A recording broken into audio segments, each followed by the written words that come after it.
So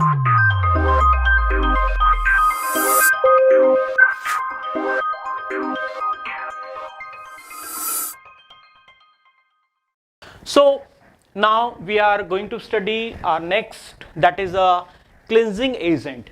और जब हम लोग क्लिनजिंग एजेंट की बात करते हैं तो क्लिनजिंग एजेंट जो है जनरली टू टाइप के होते हैं. One is a soap and the second one is a synthetic detergent. Synthetic detergent. Okay.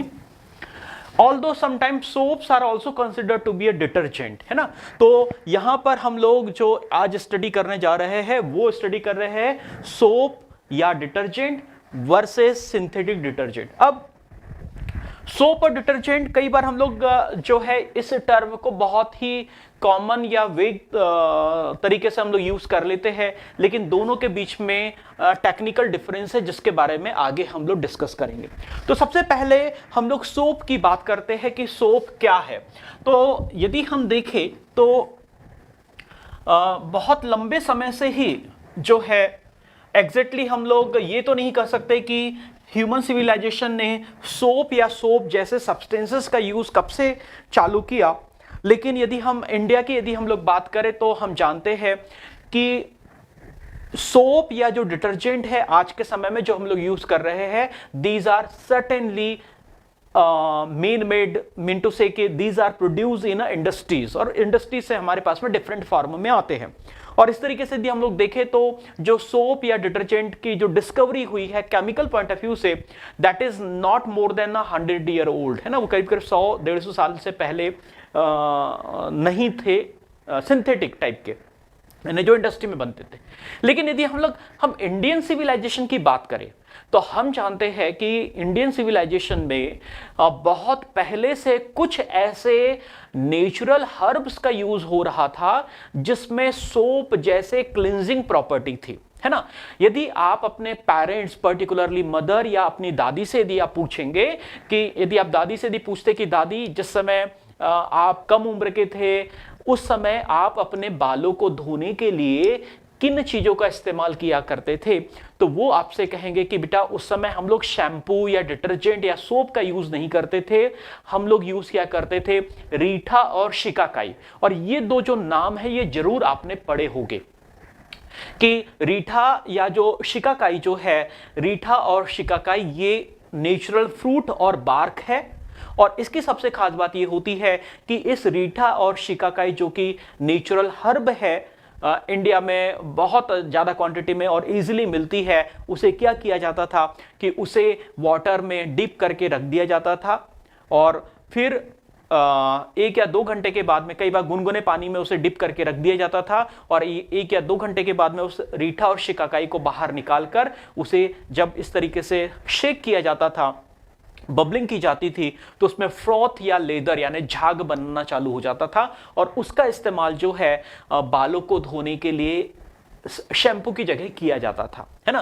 तो अभी भी यदि आप कोई ना कोई एडवर्टाइजमेंट यदि आप देखें तो कुछ कोई ना कोई शैम्पू आपको जरूर ऐसा मिल जाएगा, herbal shampoo, so called herbal shampoo, जिसमें वो इस बात की एडवोकेसी करते हैं कि it contain the extract of the reetha and shikakai. तो इस तरीके से वो जो झाग बनाने वाली जो प्रॉपर्टी है, जो फ्रॉथ या लेदर बनाने वाली प्रॉपर्टी है, वो किसकी प्रॉपर्टी होती है? Ultimately that is a property of the soap, detergent और सिंथेटिक डिटर्जेंट की प्रॉपर्टी होती है. तो इस तरीके से यदि हम लोग कहें तो इंडियन सिविलाइजेशन में हमें बहुत पहले से सोप का इस्तेमाल जो है वो हम लोग करते आए हैं. इसी तरीके से मुझे एक और इंसिडेंस याद आ रहा है. जब हम लोग बहुत छोटे थे तो अक्सर जो हमारी 2 महीने की जो गर्मियों की जो छुट्टियां होती थी, उस समय अप्रैल में स्कूल रीओपन नहीं होते थे, जनरली मार्च और मिड अप्रैल तक स्कूल खत्म होते थे और जो नेक्स्ट जो सेशन है, जो नेक्स्ट क्लास होती थी वो जुलाई में, generally first week of July में चालू हुआ करती थी. तो अक्सर मैं अपने जो मेरा जो दादा दादी का जो गांव है वहां पर मैं अपनी छुट्टियां बिताया करता था 1.5-2 महीने की. और जब हम लोग छोटे थे सारे कजन्स वहां पे इकट्ठा होते थे तो वहां पर हम लोगों का एक फेवरेट गेम था बबल बनाना, है ना.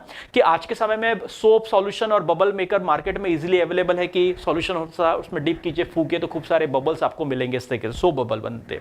पर उस समय ये होता था कि उस समय हम लोग सोप बबल का इस्तेमाल नहीं करते थे. वहां पर जहां हम लोग रहते थे वहां पर आसपास जो फेंसिंग हुआ करती थी, चूंकि खेत बहुत बड़े बड़े थे और बहुत सारे नेचुरल चीजें अवेलेबल थी, तो वहां पर एक प्लांट हुआ करता था। उस प्लांट का नाम आप लोगों ने जरूर सुना होगा, उसे कहते हैं जेट्रोपा, और हिंदी में उसे चंद्रजोत कहते हैं। वैसे उसका नाम है जेट्रोपा, और जेट्रोपा का नाम आपने इसलिए भी सुना होगा क्योंकि जो जेट्रोपा के जो सीड है, उस जेट्रोपा के सीड से बायोडीजल बनाने पर बहुत ज्यादा रिसर्च हुई भी है और चल भी रही है, और बहुत हद तक बायोडीजल जो है उससे प्रोड्यूस किया जा रहा है।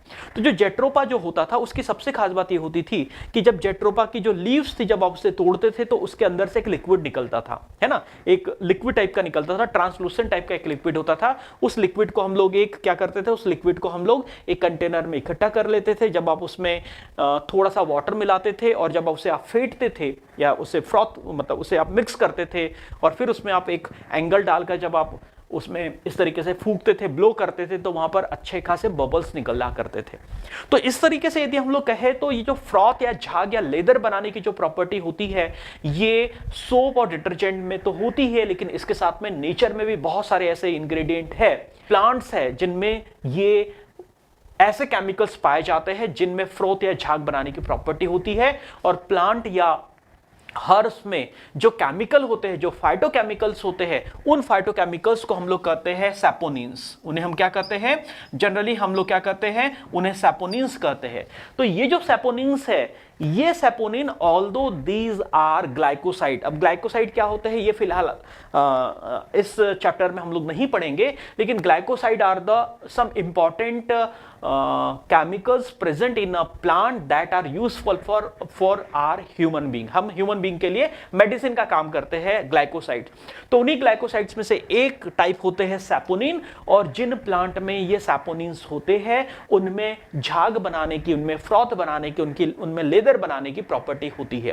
तो इस तरीके से जो है इनके झाग बनाने की प्रॉपर्टी के बेसिस पर ही सोप का नाम सोप पड़ा, और जिस मेथड से, जिस केमिकल मेथड से हम लोग सोप बनाते हैं, उस केमिकल मेथड को हम लोग सैपोनिफिकेशन भी कहते हैं।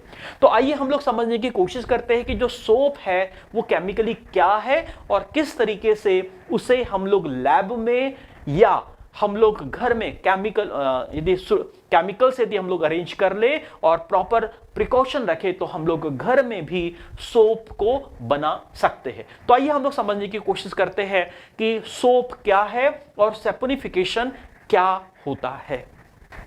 जब भी हम लोग सैपोनिफिकेशन रिएक्शन की बात करते हैं तो अक्सर हम लोग सैपोनिफिकेशन रिएक्शन जो है सबसे पहले क्लास 10th में हम लोगों ने पढ़ी थी, है ना, सैपोनिफिकेशन रिएक्शन। अब ये सैपोनिफिकेशन रिएक्शन को यदि हम लोग जनरली यदि हम लोग डिफाइन या एक्सप्लेन करते हैं तो हम क्या लिखते हैं कि when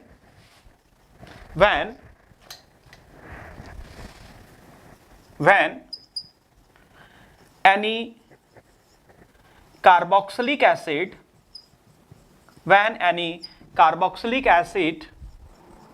is treated with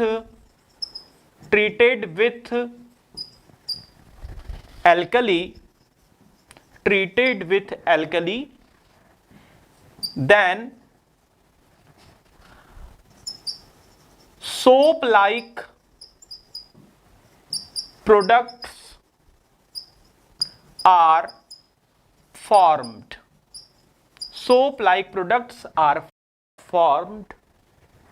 This reaction is called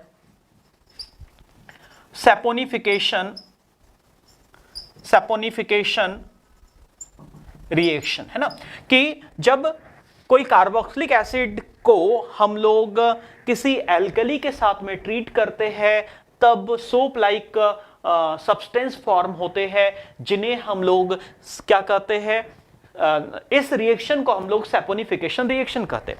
और जनरली जब हम लोग इसका रिप्रेजेंटेशन करते हैं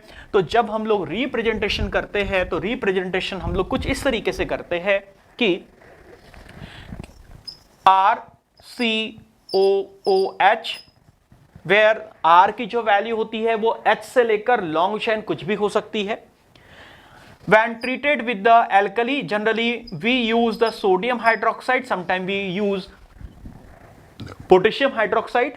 तो जब हम लोग यहां पर RCOOH यानी कार्बोक्सिलिक एसिड को हम लोग एल्कली के साथ में ट्रीट करते हैं और ये रिएक्शन जनरली एलिवेटेड टेम्परेचर पर होती है, यानी यहां पर हमें हीट अप्लाई करना होता है। तब क्या होता है, तब यहां पर RCOONA प्लस यहां पर वाटर मॉलिक्यूल जो है वाटर मॉलिक्यूल प्रोड्यूस होता है। तो इस तरीके से यहां पर ये जो कार्बोक्सिलिक एसिड का जो सोडियम सॉल्ट है इसे जनरली हम सोप कहते हैं, बिकॉज इसे जब वाटर में मिक्स किया जाए और इसे जब शेक किया जाए तो get soluble into the water and forms what, it forms a froth या लेदर, ये झाग बनाना चालू करता है। तो इसीलिए इस जनरल केमिकल रिएक्शन को हम लोग सैपोनिफिकेशन रिएक्शन कहते हैं। लेकिन जब बात आती है प्रैक्टिकली सोप बनाने की, तब यहां पर जो कार्बोक्सिलिक एसिड जो होता है, यहां पर इस कार्बोक्सिलिक एसिड के जो डेरिवेटिव होते हैं वो derivative generally long chain fatty acid के डेरिवेटिव होते हैं।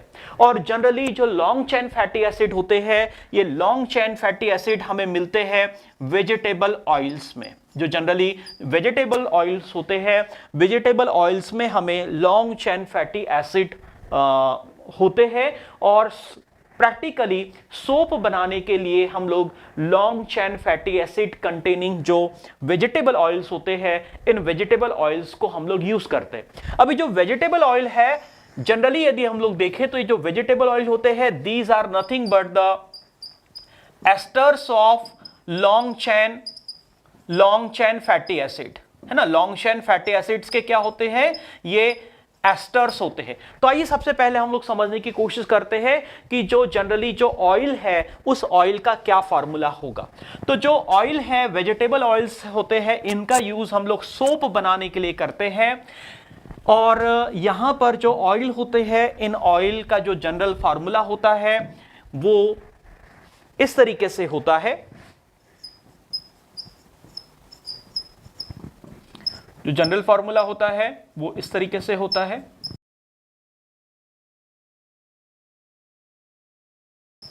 तो यदि हम यहां पर देखें तो दिस C17H35COOH जो है ये कार्बोक्सिलिक एसिड है। ऑल्दो यहां पर C17H35 जो है ये जब इसमें COOH के साथ में अटैच होता है तो C17H35COOH है, इसे जनरली हम लोग स्टेरिक एसिड कहते हैं। What we call it, we generally call it a stearic acid. तो यहां पर ये जो फॉर्मूला है, ये फॉर्मूला किसका है, वेजिटेबल ऑयल का है। और इस वेजिटेबल ऑयल में C17H35 जुड़ा हुआ है, इसीलिए we call it ester of stearic acid. क्योंकि यहां पर CH2O, CH2O की यदि हम लोग बात करें तो ये जो मॉलिक्यूल है, this molecule is a glycerine. यदि आप इसे गौर से यदि आप देखेंगे तो क्या समझ में आएगा कि जब ग्लिसरीन जो है, या जिसे हम लोग जनरली ग्लिसरॉल भी कहते हैं कई बार, और एल्कोहल जो चैप्टर है उसमें हम लोगों ने पढ़ा भी है कि जो ग्लिसरीन या glycerol, it is a polyhydroxy alcohol. क्यों, क्योंकि इसमें एक से ज्यादा OH ग्रुप है, इसीलिए इसे हम लोग पॉलीहाइड्रोक्सी अल्कोहल कहते हैं। तो जो ग्लिसरीन है it is a polyhydroxy alcohol. अब यहां पर इस H को यदि जो है यहां पर कार्बोक्सिलिक एसिड के OH के साथ में यदि कंबाइन कर दे, यानी जब ये दोनों आपस में केमिकली रिएक्ट करेंगे तो यहां पर क्या होगा, वाटर मॉलिक्यूल का लॉस होगा और एस्टर बनेंगे, इसीलिए इसे हम लोग एस्टरिफिकेशन रिएक्शन कहेंगे। तो इस तरीके से जब अल्कोहल और कार्बोक्सिलिक एसिड केमिकली रिएक्ट करके कॉम्प्लेक्स कंपाउंड बनाते हैं, जब कंपाउंड बनाते हैं तो उसे हम लोग एस्टर कहते हैं और उसे एस्टरिफिकेशन कहते हैं। तो इस तरीके से ये जो वेजिटेबल ऑयल है, ये वेजिटेबल ऑयल है एस्टरिफिकेशन का प्रोडक्ट है, ये एस्टर है, और ये एस्टर किस किस का है, ये ग्लिसरीन, यानी ये वाला जो पार्ट है ये ग्लिसरीन का पार्ट है, और ये वाला जो पार्ट है वो स्टीरिक एसिड का पार्ट है। इस तरीके से जो वेजिटेबल ऑयल होते हैं जनरली इस तरीके से लॉन्ग चेन फैटी एसिड है, जिनकी वैल्यू जो है C15, 16, 17, 18, 19 इस तरीके से लॉन्ग चेन वाली हो सकती है।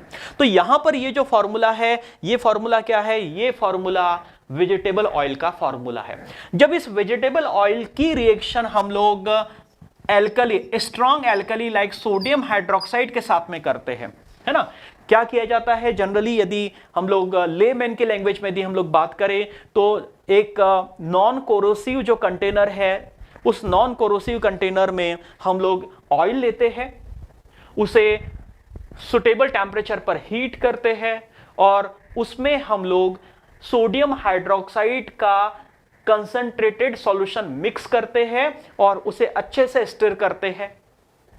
जब ऑयल गर्म है, वहां पर सुटेबल टेम्परेचर वहां पर है, तो सोडियम हाइड्रोक्साइड एक्वस मीडिया में जब इस एस्टर के साथ में केमिकली रिएक्ट करता है, तब क्या होता है, तब यहां पर हमें क्या मिलता है, यहां पर C17H35 COO Na जो है Na के 3 मॉलिक्यूल्स मिलेंगे, यानी यहां पर क्या होगा, यहां पर C17H35 जो है एस्टर, जब यहां पर ये ब्रेक होगा तो ब्रेक होने पर क्या होगा, यहां पर हमें C17H35 COO Na मिलेगा, और साथ में जब यहां से ये ब्रेक होगा तो यहां से ब्रेक होने पर हमें एक ग्लिसरीन का मॉलिक्यूल भी ऑब्टेन्ड होगा, है ना।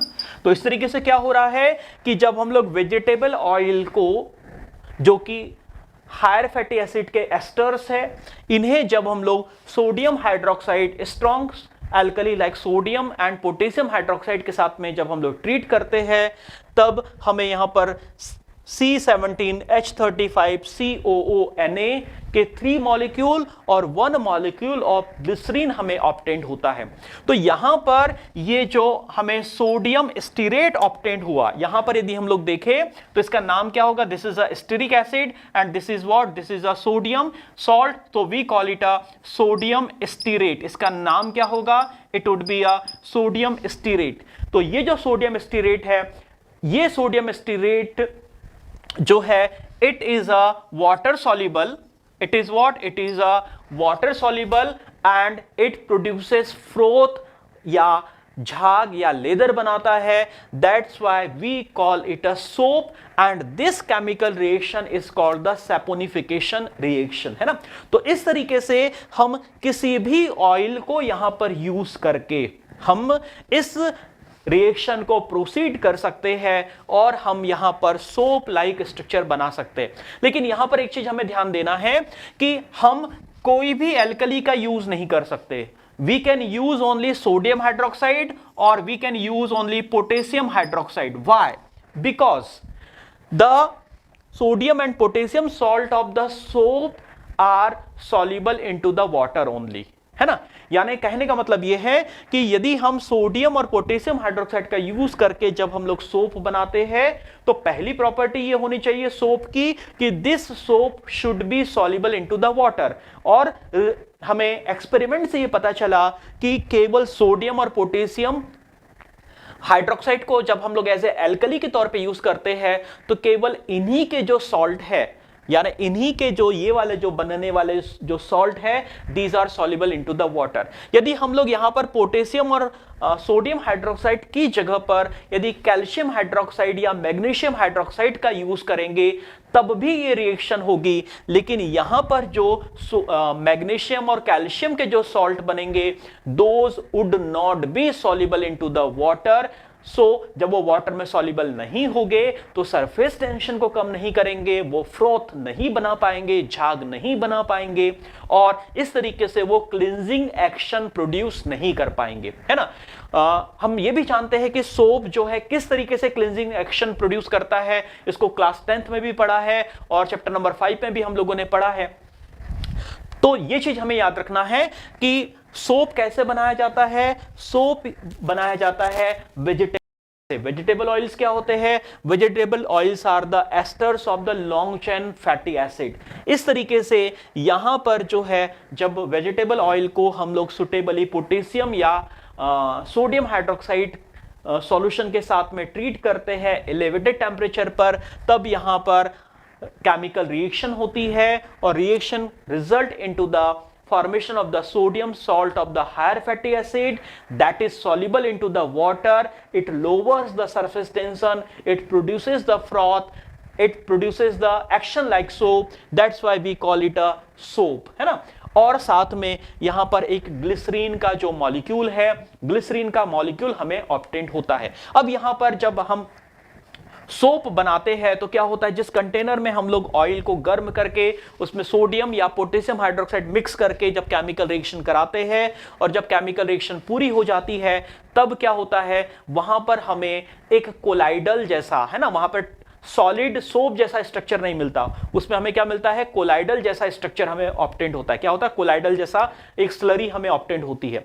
अब यदि हमें सॉलिड सोप यदि ऑब्टेंड करना है तो what we have to do, उसमें हमें क्या करना होता है, उसमें हमें सोडियम क्लोराइड डालना होता है, यानी खाने का जो नमक है उस खाने के नमक को हमें उसमें डालना होगा। तो जैसे ही हम लोग उसमें सोडियम क्लोराइड डालते हैं तो sodium chloride is more soluble into the water, तो क्या होगा, वहां से जो कोलाइडल सॉल्यूशन बना है वहां से सोडियम क्लोराइड क्या करेगा, उस सोप के मॉलिक्यूल की सॉल्टिंग आउट करना चालू करेगा, यानी उसे प्रेसिपिटेट आउट करना चालू करेगा। और इस तरीके से जो है जो सुपरनेटेंट लिक्विड होगा उस सुपरनेटेंट लिक्विड में वाटर और सोडियम क्लोराइड होगा जिसे हम लोग डिकेंट कर सकते हैं। और वो जो नीचे जो बचा वाला जो पार्ट है जिसमें सोप और ग्लिसरीन है वो हमें वहां पर सेमी सॉलिड फॉर्म में ऑब्टेंड हो जाएगा। अब यदि हमें उस सोप और ग्लिसरीन का जो मिक्सचर है उसमें से यदि हमें ग्लिसरीन को हटाना है, ग्लिसरीन को यदि हमें हटाना है तो क्या करना होगा, उसका हमें फ्रैक्शनल डिस्टिलेशन करना होगा। और इस तरीके से फ्रैक्शनल डिस्टिलेशन करके हम प्योर सोप को ऑब्टेन कर सकते हैं। तो यहां पर यह चीज आपको क्लियर हो गई होगी कि किस तरीके से सैपोनिफिकेशन रिएक्शन होती है। अब यहां पर एक दो इंपॉर्टेंट चीजें कि पहला, जब भी हम लोग सैपोनिफिकेशन करेंगे तो we use only sodium and potassium hydroxide to obtain salt of the sodium and potassium with the higher fatty acid, because sodium and potassium salt of higher fatty acids are soluble into the water, these are only soluble into the water. If we take calcium and the magnesium hydroxide, then the resulting salt will not be soluble into the water and will not produce the action like a soap. इसीलिए हम लोग sodium और potassium का ही use करते हैं। अब यहां पर एक दो चीजें और कि यदि हम सोडियम हाइड्रोक्साइड और पोटेशियम हाइड्रोक्साइड का यूज कब करेंगे, तो हम जनरली ऐसा कह सकते हैं कि यदि हमें कपड़े धोने वाला साबुन बनाना है या लॉन्ड्री वाला यदि हमें साबुन बनाना है तो उसके लिए हम लोग सोडियम हाइड्रोक्साइड का यूज कर सकते हैं। और यदि स्किन के लिए या बाथ सोप यदि हमें बनाना है तो बाथ सोप बनाने के लिए हमें पोटेशियम हाइड्रोक्साइड का यूज करना होगा, because the sodium hydroxide is more potent then the potassium hydroxide, so it can cause more irritation to the skin if we use sodium salt of higher fatty acid to clean our body, है ना। तो इसीलिए generally बहुत ही lemon की language में यदि हम लोग बात करें तो नहाने के साबुन में पोटेशियम हाइड्रोक्साइड होता है because of the mild property of the potassium hydroxide, और कपड़े धोने के साबुन में सोडियम हाइड्रोक्साइड होता है because of the strong corrosive property या स्ट्रॉन्ग क्लींजिंग प्रॉपर्टी। तो इस तरीके से हम लोग सोप बनाते हैं। अब यहां पर सवाल यह भी आता है कि हम लोग बहुत अलग अलग प्रकार के जो सोप है या बहुत अलग अलग प्रकार के सोप या इस तरीके के डिटर्जेंट का यूज हम लोग डे टू डे लाइफ में करते हैं। जैसे हम लोग टॉयलेट सोप भी यूज करते हैं, हम लोग ट्रांसलूसेंट सोप भी यूज करते हैं, इस तरीके से। तो आइए अब हम लोग उसको समझने की कोशिश करते हैं कि डिफरेंट टाइप के जो सोप है जो practically day to day life में हम यूज करते हैं वो कितने टाइप के होते हैं।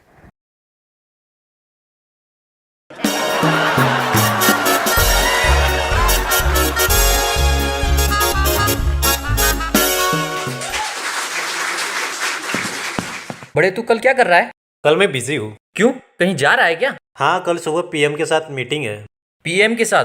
वो भी सुबह सुबह? हाँ। सुबह मिल नहीं सकेंगे वो। क्यों नहीं मिल पाएंगे? अबे वो पीएम है, शाम को मिलेंगे। एएम होते तो सुबह मिलते ना। अबे मस्ती कम कर, स्टेज पे पढ़ाई कर।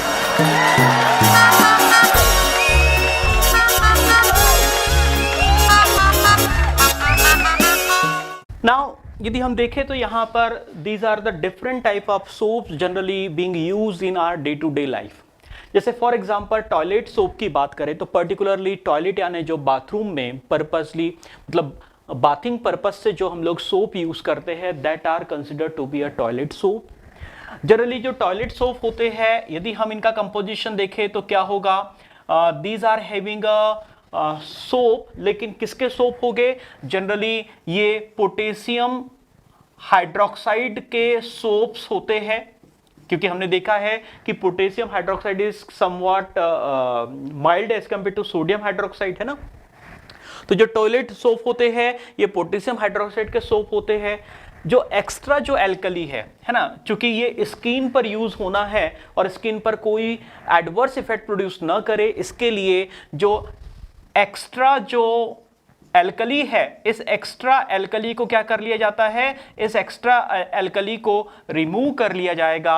और मीनवाइल जब सोप सॉलिड हो रहा होता है उसी समय इसमें कलरिंग एजेंट, यदि हमें कोई पर्टिकुलर कलर यदि प्रोड्यूस करना है तो कलरिंग एजेंट ऐड किया जा सकता है। उसमें परफ्यूम के तौर पर जो एसेंस है या जो फ्रेग्रेंस है वो उसमें ऐड की जा सकती है और इस तरीके से टॉयलेट सोप बनाया जाता है। अब दूसरा जो है floating soap, there are certain kind of the soap, जैसे आप पानी पर जैसे ही आप डालोगे तो पानी पे तैरना चालू हो जाएगा। क्यों? क्योंकि वो क्या होते हैं, हल्के होते हैं। अब वो हल्के क्यों है, क्योंकि मीनवाइल जब सोप सॉलिडिफाई होता है उसके पहले क्या किया जाता है, उस मिक्सचर को तेजी से एयर से क्या किया जाएगा, बीट कर दिया जाएगा। जब उसकी बीटिंग होगी तो जो एयर बबल है उस एयर बबल उस सॉल्यूशन में क्या हो जाएंगे, इंट्रैप हो जाएंगे और इस तरीके से जो सोप बनेगा वो जनरली वाटर पे फ्लोट करता है, इसीलिए इसे हम लोग जनरली फ्लोटिंग सोप कहते हैं। कुछ सोप आपने देखे होंगे जो कि ट्रांसपेरेंट या ट्रांसलूसेंट टाइप के होते हैं, है ना। क्या होते हैं, ट्रांसपेरेंट या ट्रांसलूसेंट टाइप के सोप होते हैं। तो यदि आपको सोप को ट्रांसपेरेंट या ट्रांसलूसेंट बनाना है तो क्या किया जाता है कि हम जानते हैं कि जिस समय सोप प्रोड्यूस होता है केमिकली रिएक्शन के थ्रू, जब सोप प्रोड्यूस होता है तो ऊपर का जो लिक्विड होता है वो वाटर होता है जिसमें सॉल्ट डाल के हम लोग मतलब उसे हटा दिया जाता है। और जो नीचे का जो लिक्विड होता है that contain the soap molecule as well as the glycerine और एन अल्कोहल। तो यदि हम उस ग्लिसरीन के साथ में कुछ क्वांटिटी में इथेनॉल मिलाकर यदि उसको प्रॉपरली मिक्स करें और इस तरीके से सॉलिडिफाई होने दे तो because of the presence of the alcohol, because of the presence of the ethanol, because of the presence of the some amount of the glycerine जो है वो जो सोप है वो ट्रांसलूसेंट होगा। और जो एक्सेस अमाउंट ऑफ जो इथेनॉल जो है या एक्सेस अमाउंट ऑफ जो ग्लिसरीन है उसे फ्रैक्शनल डिस्टिलेशन या डिफरेंट इवेपोरेशन टेक्निक से उसे हम लोग हटा सकते हैं। तो इस तरीके से transparent soap is because of the alcohol, यदि उसमें अल्कोहल है तो अल्कोहल के कारण वो ट्रांसलूसेंट या ट्रांसपेरेंट टाइप का हमें दिखता है।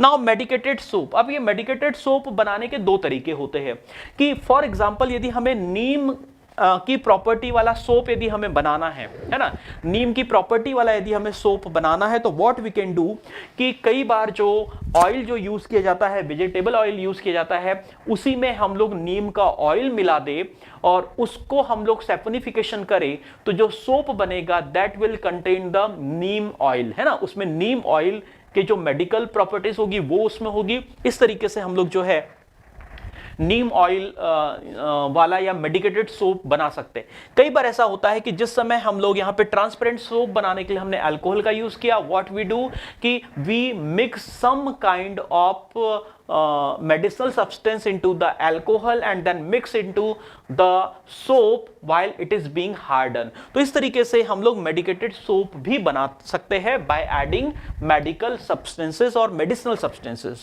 Now shaving foam, आप में से कुछ लोगों ने शेविंग फोम को यूज किया होगा या करते हुए अपने पेरेंट्स को देखा होगा, पर्टिकुलर फादर या जो घर के जो जेंट्स मेंबर हैं उन्हें शेविंग फोम को यूज करते हुए देखा होगा। तो शेविंग फोम की सबसे खास बात ये होती है कि जो शेविंग फोम होता है उसका जो फ्रॉथ है या जो लेदर है या झाग है वो जल्दी सूखता नहीं है। यदि मैं शेविंग करने के लिए यदि सोप यूज करता हूं तो यदि मैंने सोप यूज भी किया तो फ्रॉथ तो बनेगा, झाग तो बनेगा, लेदर तो बनेगा, लेकिन वो जल्दी सूख जाएगा, है ना। और यदि सूख जाएगा तो प्रॉपरली हम लोग जो शेवर है उसको प्रॉपरली रन नहीं कर सकते हैं, है ना। तो इसीलिए क्या किया जाता है कि हमें एक ऐसा सोप चाहिए जो जिसका फ्रॉथ या जो झाग है वो ज्यादा देर तक कैसा रहे, बना रहे। तो जो सोप है वो फ्रॉथ कैसे बनाता है, जब वाटर यानी जो लिक्विड है उसमें जो एयर है वो इंट्रैप हो जाती है। तो यदि हम लोग उस वाटर वाला जो पार्ट है उस वाटर वाले पार्ट में यदि थोड़ा सा ग्लिसरीन यदि मिला दे तो ग्लिसरीन उस वाटर के इवोपरेशन को, उस फ्रॉथ के ड्राई होने के रेट को बहुत हद तक कम कर देता है और इस तरीके से ग्लिसरीन कंटेनिंग जो सोप होगा उसका फ्रोथ या उसका जो झाग होगा वो क्या होगा, वो ज्यादा देर तक बना रहेगा। तो इसीलिए जनरली जो शेविंग फोम होते हैं, इन शेविंग फोम कंटेन ग्लिसरीन, क्या होते हैं ये जो शेविंग फोम होते हैं, दीज कंटेन जनरली ग्लिसरीन, और इस ग्लिसरीन के कारण ही जो फोम है वो इंटैक्ट बना रहता है, आसानी से फ्रोथ जो है वो डिस्टर्ब या वैनिश नहीं होता है। तो जो shaving foam content generally more amount of the glycerine. इसके अलावा रोजिनेट या लेदर सोप जो होते हैं, क्या होता है कि rosin is a kind of the gum, है ना। जब इस रोजिन गम को हम लोग सोप में मिक्स करते हैं तब ये जो रोजिन गम है ये सोडियम, चूंकि उसमें सोप में सोडियम है तो सोडियम के मॉलिक्यूल के साथ में मिलकर सोडियम रोजिनेट बना लेता है। और जो सोडियम रोजिनेट कंटेनिंग जो सोप होते हैं इनकी खास बात ये होती है कि ये ज्यादा क्वांटिटी में, जब ये वाटर के साथ में रिएक्ट करते हैं तो ज्यादा क्वांटिटी में वहां पर लेदर या फोम प्रोड्यूस करते हैं। तो इस तरीके से ज्यादा फोम प्रोड्यूस जब हमें कराना होता है तब हम उसमें रोजिन गम मिला देते हैं, जिसके कारण से ऐसे सोप को हम लोग रोजिनेटेड सोप या रोजिन गम कंटेनिंग हम सोप कहते हैं। उसके बाद में है लॉन्ड्री सोप। हम जानते हैं कि जो लॉन्ड्री सोप है यानी कपड़े धोने के यानी वॉशिंग बार जो है, यदि हम वॉशिंग बार की बात करें तो जो वॉशिंग बार में उसमें हम लोग फिलर्स मिलाते हैं, है ना। जो सोप मॉलिक्यूल है उस सोप मॉलिक्यूल के अलावा उसमें हम लोग कुछ फिलर्स मिलाते हैं, जिसके कारण से वॉशिंग बार जो होते हैं वो कैसे हो जाते हैं, कंपैरेटिवली ज्यादा हार्ड हो जाएंगे और ज्यादा उनकी डेंसिटी भी ज्यादा रहती है। अब ये जो फिलर्स के तौर पर जनरली जो है बोरिक एसिड जैसे या सोडियम कार्बोनेट जैसे जो सब्सटेंसेस है उन्हें हम लोग मिक्स करते हैं। तो इस तरीके से जो लॉन्ड्री सोप है दैट कंटेंट फिलर्स। इसके अलावा सोप चिप्स, है ना। कई आपने देखा होगा कि मार्केट में कई बार सोप पाउडर टाइप का रहता है, सोप जिसमें छोटे छोटे सोप के फ्लैक या चिप्स रहते हैं, है ना, जिन्हें आपको लेकर थोड़ा सा ऐसा हैंड को वॉश करना होता है। तो जो सोप चिप्स कैसे बनाए जाते हैं, इसे बनाने का बहुत ही सिंपल सा तरीका है कि जो मेल्टेड सोप होता है उस मेल्टेड सोप को यदि हम लोग एक मेटल की सरफेस जो कि क्या है कूल है, जिसका टेम्परेचर काफी कम है, उसके ऊपर यदि हम लोग फैलाएंगे तो वहां पर वो जो मेल्टेड सोप है बड़े तेजी से क्या होगा, ड्राई होगा, बड़े तेजी से हार्ड होगा। और मीनवाइल जब वो हार्ड हो रहा होगा तब हम लोग वहां पे स्क्रैपर से उसे स्क्रैप करना चालू करेंगे, जिससे सोप के जो चिप्स है वो बनना चालू हो जाएंगे। तो इस तरीके से सोप के चिप्स भी बनाए जाते हैं। अब सोप पाउडर या स्काउरिंग सोप क्या होते हैं इसको हम लोग समझते हैं। अभी जो स्काउरिंग है, स्काउरिंग का मतलब होता है जो कैसे हो एब्रेसिव नेचर के। फॉर एग्जांपल आप लोगों ने कुछ फेस वॉश यूज किए होंगे। जब उन फेस वॉश को जब हम लोग यूज करते हैं तो वो तो फ्रॉथ तो देते ही, साथ में हमें लगता है कि उसके अंदर कुछ ऐसे पार्टिकल्स हैं जिन्हें जब हम लोग अपने स्किन पर रब करते हैं तो ऐसा लगता है कि वो हमारे स्किन को क्या कर रहे हैं, रब कर रहे हैं, वो हमारे स्किन को एब्रेशन कॉज कर रहे हैं। और इस तरीके से इस तरीके के स्काउरिंग सोप जो है पर्टिकुलरली टैनिन को हटाने के लिए किया जाता है। मान लीजिए आपकी स्किन है उस पर टैनिंग हो गई है, अब उस टैनिंग को यदि आपको हटाना है तो आप सिंपल सोप अप्लाई करेंगे तो सोप से केवल डर्ट निकलता है, लेकिन जो डेड स्किन है वो आसानी से नहीं निकलती है। तो ऐसे केस में क्या किया जाता है कि ऐसे सोप में कुछ हम जो एब्रेसिव सब्सटेंसेस है वेरी फाइन क्ले और वेरी फाइन सैंड जो है उसे यदि हम लोग मिक्स कर दे तो वो सोप के साथ में हमारी स्किन को इस तरीके से क्या होगा, थोड़ा सा एब्रेजन कॉज करेगा और एब्रेजन के कारण ही क्या होगा, वो क्लीन करेगा। और स्काउरिंग सोप जो है, आपको जानकर आश्चर्य होगा कि जो हमारे डेंटल पेस्ट या टूथ पाउडर या टूथपेस्ट होते हैं जनरली उसमें स्काउरिंग सोप, वो स्काउरिंग सोप की कैटेगरी में उन्हें हम लोग रखते हैं। क्यों? क्योंकि जब हम लोग ब्रश करते हैं तो वहां पर भी झाग बनता है, वहां पर भी उस जो हमारा जो डेंटल पेस्ट या जो टूथपेस्ट होता है उसमें ऐसे एब्रेसिव सब्सटेंस मिक्स किए जाते हैं ताकि वो हमारा जो इनामेल है, हमारे जो दांत है, उसको एब्रेसिव एक्शन के थ्रू उस पे जो डर्ट या जो भी प्लेक है उसे क्या कर सके, वो हटा सके। तो इस तरीके से जो है सोप पाउडर या स्काउरिंग जो सोप होते हैं इनमें इनके एक्शन को बढ़ाने के लिए हम लोग क्या करते हैं, इसमें इस तरीके के सब्सटेंसेस मिला देते हैं। फिर रैपिड एक्टिंग जो सोप है, इन रैपिड एक्टिंग सोप में हम लोग बिल्डर्स मिलाते हैं। अब ये बिल्डर्स क्या है? देयर आर सर्टेन केमिकल जो कि सोप के एक्शन को रैपिड करते हैं, सोप के एक्शन को और ज्यादा बढ़ा देते हैं, उन्हें हम लोग बिल्डर्स कहते हैं। और ये बिल्डर के तौर पर जनरली जो है ट्राइसोडियम फॉस्फेट है ना, ट्राइसोडियम फॉस्फेट और सोडियम कार्बोनेट मिलाए जाते हैं, क्योंकि सोडियम कार्बोनेट हम लोग जानते ही है कि वो वॉशिंग सोडा है। तो सोडियम कार्बोनेट और ट्राइसोडियम फॉस्फेट को हम लोग यदि सोप में मिक्स कर दे तो ऐसे सोप रैपिड एक्टिंग सोप का काम करते हैं, जिन्हें मतलब ट्राइसोडियम फॉस्फेट और आपका जो सोडियम कार्बोनेट है उन्हें हम लोग बिल्डर्स कहते हैं। तो जब भी हम लोग बिल्डर्स को किसी सोप में मिलाते हैं तो क्या होगा, वो रैपिड एक्टिंग सोप जैसा काम करना चालू करेंगे। तो इस तरीके से यहां पर अभी हम लोगों ने जो है डिफरेंट टाइप के जो सोप्स है, डिफरेंट टाइप के सोप्स है, इनके बारे में समझा है। हम ये भी अच्छे से जानते हैं कि जो सोप है किस तरीके से क्लींजिंग एक्शन परफॉर्म करता है। तो आइए अब हम लोग आगे बढ़ते हैं और देखते हैं कि क्यों सोप हार्ड वाटर में आसानी से काम नहीं करते हैं, क्यों हार्ड वाटर में soap proper cleansing action produce नहीं करते हैं, और यदि नहीं करते हैं तो हमारे पास में उसका अल्टरनेटिव क्या है। और हम जानते हैं कि उसके अल्टरनेटिव होते हैं सिंथेटिक डिटर्जेंट। तो यहां पर हमने सोप के बारे में पढ़ा। Soap is a kind of the detergent, although इसका जो वन पार्ट है, सोप के प्रोडक्शन का जो वन पार्ट है दैट कंटेंट वेजिटेबल ऑयल, जो कि जनरली नेचर से ही हमें ऑब्टेंड होता है। इसलिए जब नेचुरल ऑयल या वेजिटेबल ऑयल से बनने वाले जो सोप, उन्हें जनरली हम लोग सोप या जनरली डिटर्जेंट हम लोग कहते हैं। तो आगे बढ़ते हैं और देखते हैं कि सोप हार्ड वाटर में फ्रॉथ क्यों नहीं बनाता, और देखते हैं कि व्हाट आर सिंथेटिक डिटर्जेंट्स। सो अभी हम लोगों ने जो है डिफरेंट काइंड ऑफ सोप के बारे में पढ़ा है। अब हम लोग ये समझते हैं कि क्यों soap does not work properly with hard water. तो हार्ड वाटर के बारे में हम लोग जानते हैं कि जनरली जो है हम जानते हैं कि जो वाटर है, water is a universal solvent. जो वाटर है it is considered to be a universal solvent, और जब ये यूनिवर्सल सॉल्वेंट है तो it has a capacity to dissolve almost all kind of substance at a certain level.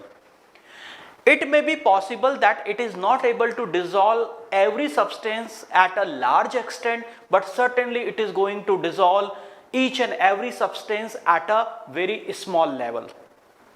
तो इस तरीके से जब वाटर की हम लोग बात करते हैं तो जो वाटर है इसमें प्रेजेंट सॉल्यूबल सब्सटेंसेस, यानी जो सॉल्यूट है, उस सॉल्यूट के कंपोजिशन और अमाउंट के बेसिस पर हम इस वाटर को जो है जनरली सॉफ्ट वाटर और हार्ड वाटर जो है, सॉफ्ट वाटर और हार्ड वाटर में हम लोग क्लासिफाई करते हैं। इसीलिए जनरली आप लोगों ने देखा होगा कि जब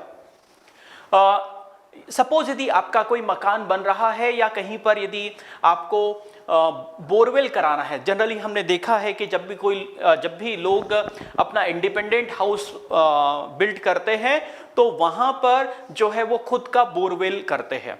और जब बोरवेल करते हैं तो बोरवेल करने के बाद में यदि वहां पर पानी अंडरग्राउंड वाटर लेवल यदि सही है और यदि बोरवेल में यदि पानी टच हो गया तो सबसे पहले क्या करना होता है कि हमें आइडियली उस वाटर की टेस्टिंग करानी होती है। जो गवर्नमेंट एजेंसीज या गवर्नमेंट सपोर्टेड जो प्राइवेट एजेंसीज होती है या गवर्नमेंट ऑथराइज जो प्राइवेट एजेंसीज होती है, उनके पास में हमें वो वाटर ले जाना होता है और वो उस वाटर के कंपोजिशन को पता लगाते हैं और हमें एक रिपोर्ट देते हैं, और जिसके बेसिस पर वो ये अप्रूव करते हैं कि this water is fit for drinking purpose और not, and if it is not a fit for a drinking purpose, so what measures can be taken to make it a potable water, है ना। तो इस तरीके से जब उनकी testing होती है तो वहां पर जो सबसे कॉमन जो पैरामीटर जिसकी स्टडी की जाती है या जिसके बारे में हमें बताया जाता है वो होता है टोटल डिसॉल्व मैटर, है ना, जिसे हम लोग कहते हैं TDS, या जिन्हें हम लोग टोटल डिसॉल्व सॉल्ट या सॉल्यूट भी कहते हैं या सब्सटेंस भी कहते हैं। तो उस वाटर में जो जितने भी टोटल डिसॉल्व सॉल्ट है उसका लेवल क्या है ये हमें उस रिपोर्ट में पता चलता है। जनरली जो ड्रिंकिंग पर्पस से जो वाटर है, ड्रिंकिंग पर्पस से 100 to 200 TDS वाला जो वाटर है that can be use for the drinking purpose. लेकिन जैसे जैसे जो है केमिकल्स का यूज बढ़ रहा है, जैसे जैसे वाटर पॉल्यूशन हो रहा है, जानकर आश्चर्य होगा आपको कि जो अंडरग्राउंड वाटर लेवल है now it is considered more pollute then the river water. क्यों? क्योंकि जो फार्मलैंड है, फार्मलैंड पर जो पेस्टिसाइड केमिकल फर्टिलाइजर्स यूज हो रहे हैं, कहीं ना कहीं धीरे धीरे वो क्या होते हैं, लीचिंग होकर जो अंडरग्राउंड वाटर रिसोर्सेस है उसमें जाकर सॉल्युबल हो रहे हैं, और इस तरीके से उनमें जब उस अंडरग्राउंड वाटर में ये जब सॉल्युबल हो जाते हैं तो कहीं ना कहीं वो वाटर पीने लायक नहीं बचता है, या यदि वो पीने लायक भी है तो उसके पीने से कुछ प्रॉब्लम्स हो सकती है, डिजीज कॉज हो सकती है। तो इस तरीके से जो है जनरली यदि हम लोग बात करें तो वाटर को उस पे जो सॉल्युबल मैटर है उसके बेसिस पर सॉफ्ट वाटर और हार्ड वाटर में क्लासिफाई करते हैं। तो हार्ड वाटर एक्चुअली क्या है? जनरली क्या होता है कि ऐसे वाटर या ऐसा वाटर जिसमें कैल्शियम और मैग्नीशियम जो है, कैल्शियम और मैग्नीशियम के जो सॉल्ट यदि डिसॉल्व कंडीशन में है, पर्टिकुलरली बाइकार्बोनेट्स, पर्टिकुलरली क्या, बाइकार्बोनेट्स, तो ऐसा वाटर जिसमें कैल्शियम और मैग्नीशियम के बाइकार्बोनेट्स डिसॉल्व रहते हैं, उस वाटर को हम लोग क्या कहते हैं, उस वाटर को हम लोग क्या कहते हैं, उसे हम लोग हार्ड वाटर कहते हैं। और ये हार्ड वाटर ड्रिंकिंग पर्पस के लिए तो यूज नहीं ही होता है, लेकिन इसके साथ साथ इसका यूज हम लोग वॉशिंग पर्पस से भी नहीं कर सकते। क्यों नहीं कर सकते? आइए उसकी केमिस्ट्री को हम लोग समझने की कोशिश करते हैं। जब हम लोग सोप जो है, सोप का सिंथेसिस जब हम लोग पढ़ रहे थे तो वहां पर हमने समझा था कि जब भी हम लोग सोप प्रिपेयर करते हैं तो सैपोनिफिकेशन के लिए हम लोग सोडियम और पोटेशियम एल्कली का यूज करते हैं। सोप फॉर्मेशन के लिए हम लोग सोडियम हाइड्रोक्साइड और पोटेशियम हाइड्रोक्साइड का यूज करते हैं, क्योंकि जब ये सोप फॉर्म करते हैं तो जो सोप होते हैं इन सोप में या तो सोडियम होगा या पोटेशियम होगा, और सोडियम और potassium salt of soap are soluble into the water. These are what? These are soluble into the water. और यदि ये वाटर में सॉल्युबल हो गए तभी ये वाटर के सरफेस टेंशन को कम करेंगे, एयर और वाटर के बीच में इंटरफेस प्रिपेयर करेंगे और फ्रॉथ, झाग या लेदर बनेगा, और इस तरीके से कहीं ना कहीं ये जो है डर्ट को क्लीन करने में भी हेल्प करते हैं। क्लियर? लेकिन यदि हम लोग हार्ड वाटर यूज करते तो हम जानते हैं कि जो सोप है, सोप का जो फॉर्मूला हम लोगों ने जनरल सोप का जनरल फॉर्मूला जो हम लोगों ने देखा था वो था Na मतलब C17H35COONA। This is the general formula of the soap. Chemically यदि हम इसे कहें तो we can call it a sodium stearate. इसे हम क्या कहेंगे? We call it a sodium stearate. This is what? This is a sodium stearate. जब हम लोग इस सोप को हार्ड वाटर में यूज करते हैं तब क्या होता है कि जब सोप को हम लोग हार्ड वाटर में यूज करते हैं तो सोप में कैल्शियम और मैग्नीशियम के जनरली क्लोराइड्स या बाइकार्बोनेट्स होते हैं, तो यदि कैल्शियम क्लोराइड यदि प्रेजेंट है इस वाटर में, यदि कैल्शियम क्लोराइड है, तो ये कैल्शियम क्या करेगा, ये कैल्शियम इस सोडियम को डिस्प्लेस करके खुद वहां पर अटैच हो जाएगा और इस तरीके से क्या मिलेगा, इस तरीके से C17H35COO twice Ca plus NaCl मिलेगा। इस तरीके से क्या हो रहा है कि जब कैल्शियम यहां पर स्टीरेट के साथ में केमिकली रिएक्ट करता है, तब कैल्शियम स्टीरेट बनाता है और this calcium stearate is insoluble into the water. ये क्या है, this is insoluble into the water और वाटर में नीचे प्रेसिपिटेट हो जाता है। और जब ये नीचे वाटर में प्रेसिपिटेट हो जाता है, then we call it a scum. Due to the formation of the scum, जो सोप हम लोग यूज कर रहे हैं, ये सोप क्या होगा, ये सोप अपना क्लींजिंग एक्शन नहीं प्रोड्यूस कर पाएगा, because this soap in spite of being participate into the cleansing action, it is being used by और trapped by the calcium ion. तो इस तरीके से स्कम बनेगा और स्कम वाटर में नीचे प्रेसिपिटेट हो जाएगा और यहां पर हार्ड वाटर के कारण सोप अपना क्लींजिंग एक्शन या जिस पर्पस के लिए हम लोग इसे यूज कर रहे हैं वो पर्पस पूरा नहीं कर पाएगा। ठीक है ना। तो यही कारण है कि जब भी हम लोग हार्ड वाटर का यूज करते हैं डिटर्जेंट के लिए, तो क्या होता है, डिटर्जेंट हमें ज्यादा क्वांटिटी में यूज करना होता है, because the major part of the detergent is being trapped और converted into the scum by the calcium and the magnesium salt that are present in the hard water. Okay? और यही कारण है कि यदि कभी हम लोग हार्ड वाटर से यदि हम लोग बॉडी को वॉश करें, है ना, या कई बार ऐसा है कि हार्ड वाटर से यदि हम लोग बाथ यदि लेते हैं एंड वी यूज सोप, तो पहला सोप जो है जनरली उतना झाग पैदा नहीं करते हैं। और यदि हमने ज्यादा साबुन लगाकर झाग पैदा भी कर लिया तो आप देखोगे कि हमारी स्किन जो है थोड़ी सी ड्राई रहेगी, स्किन जो है वाइटिश दिखेगी और पर्टिकुलरली जो हेयर है, पर्टिकुलरली यदि हम हेयर्स की बात करें तो हेयर्स भी रफ और ड्राई महसूस होंगे, because this scum get deposited on that hair lining. जो हमारे हेयर है उस हेयर के ऊपर ये डिपॉजिट हो जाएंगे और जब डिपॉजिट हो जाएंगे तो कैसा होगा, ये ड्राई दिखना चालू हो जाएंगे। तो इसी कारण से हार्ड वाटर जो है वो, मतलब जो सोप है वो हार्ड वाटर में काम नहीं करते। तो क्या करें, ऐसा क्या ऐसा संभव है कि हम कुछ ऐसा डिटर्जेंट या सोप प्रोड्यूस करें या सिंथेसिस करें जो क्या हो, जो हार्ड वाटर में भी काम करे। तो हार्ड वाटर में सोप क्यों काम नहीं कर रहा है, क्योंकि यहां पर ये वाला जो पार्ट है, ये वाला पार्ट पॉजिटिवली चार्ज है, यानी सोडियम पे पॉजिटिव आयन होता है, तो ये वाला पार्ट सोडियम पे पॉजिटिवली चार्ज, मतलब सोडियम पे पॉजिटिव चार्ज होता है, यानी जो हेड वाला जो पार्ट है, ये हेड वाला पार्ट पोलर होता है जिसको कैल्शियम रिप्लेस कर देता है। तो यदि हम लोग सिंथेटिक डिटर्जेंट बनाए तो synthetic detergent are even active in a hard water because the chemical composition of the synthetic detergent जो होता है वो ऐसा होता है कि कैल्शियम और मैग्नीशियम के सॉल्ट उस पार्ट को या उस डिटर्जेंट के साथ में किसी तरीके से केमिकल कॉम्बिनेशन या कंपोजिशन या रिएक्शन नहीं कर पाते और स्कम फॉर्म नहीं कर पाते, इसीलिए सिंथेटिक डिटर्जेंट का यूज हम लोग करते। तो अब ये सिंथेटिक डिटर्जेंट क्या होते हैं, उनके स्ट्रक्चर और सोप या डिटर्जेंट के स्ट्रक्चर, जिन्हें हम लोग नेचुरल तो नहीं कहेंगे, ऑल्दो सेमी सिंथेटिक कह सकते हैं, उनके स्ट्रक्चर और सिंथेटिक डिटर्जेंट के स्ट्रक्चर में क्या डिफरेंस होता है। आइए अब हम लोग उसको समझते हैं और देखते हैं कि व्हाट इज सिंथेटिक डिटर्जेंट।